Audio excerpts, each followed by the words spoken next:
শুধু শিক্ষা ক্ষেত্রেই নয়, চিকিৎসা ক্ষেত্রে 2008 সালে বিসি রায় হাসপাতাল হার্টের চিকিৎসায় দুর্গাপুর শহরে সাড়া ফেলেছে।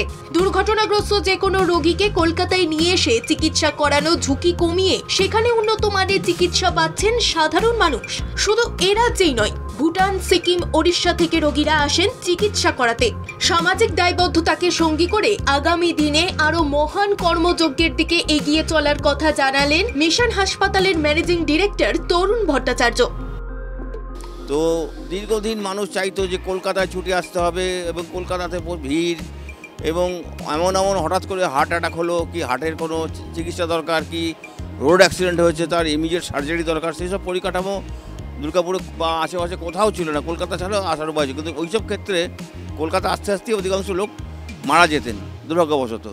এবং আমাদের স্থানীয় যে হাসপাতাল ছিল, সরকারি হাসপাতাল বা ডিএসপি স্টিল হাসপাতাল, সেখানেও এইসব চিকিৎসার সুবিধা ছিল না।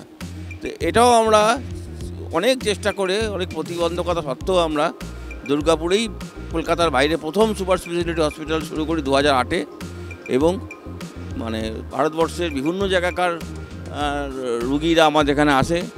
অন্ডাল এয়ারপোর্টের কাছে 20 একর জায়গা কিনেছে ডক্টর বিসি রায় সোসাইটি। সেখানে অত্যাধুনিক মানের ক্যান্সার চিকিৎসা করার ব্যবস্থা পরিকল্পনা নিয়েছেন তারা। সেখানে ক্যান্সার চিকিৎসার অত্যাধুনিক অন্যতমের সুবিধা মিললে উপকৃত হবেন রাজ্য সহ বিহার, ঝাড়খণ্ডের বাসিন্দারা। 2026 সালের মধ্যে অন্ডালে ক্যান্সার হাসপাতাল কাজ শেষ করার পরিকল্পনার কথা জানালেন মিশন হাসপাতালের ম্যানেজিং ডিরেক্টর তরুণ ভট্টাচার্য। কলকাতা থেকে ক্যামেরায় সৌমেন ঘোষালের সঙ্গে রাহুল চট্টোপাধ্যায়ের রিপোর্ট, বাংলা জাগো।